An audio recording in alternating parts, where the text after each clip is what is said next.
911, what's located for the emergency? Fire is on our property. We got to get out of the house. I would say yes, there's going to be a large-scale evacuation order. That fire's moving faster than we can keep up, but we're recommending people that are threatened get out. There is a fire on Cobb Mountain, ma'am. If you feel the need to evacuate or if you're told to evacuate, please do so, okay? Yeah, I'm at High Valley Road. Fire here? Do I leave? If you feel threatened, you can leave, yes. No, I'm not threatened. I feel threatened. The guy's right down here, and I know it now.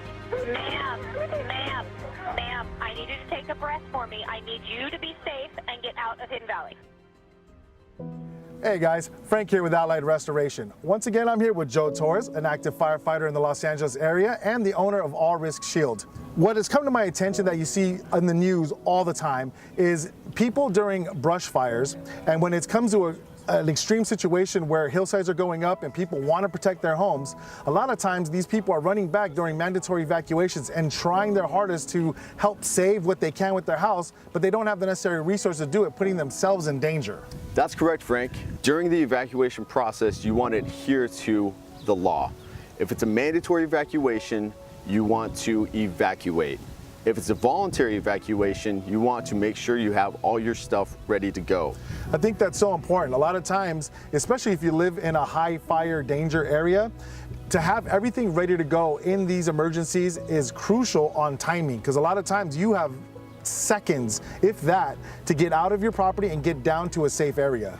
By having everything ready to go, by adhering to the mandatory evacuations that are set in place, you're making way for the fire crews, the first responders, to get to those designated areas in order to facilitate a fire attack. A lot of times when the fire crews come in, that is true, there are people still blocking the path for them to get in because they're staying back, but they also use the water resources that are available by trying to turn on every hose down the street. Doesn't that take the pressure away?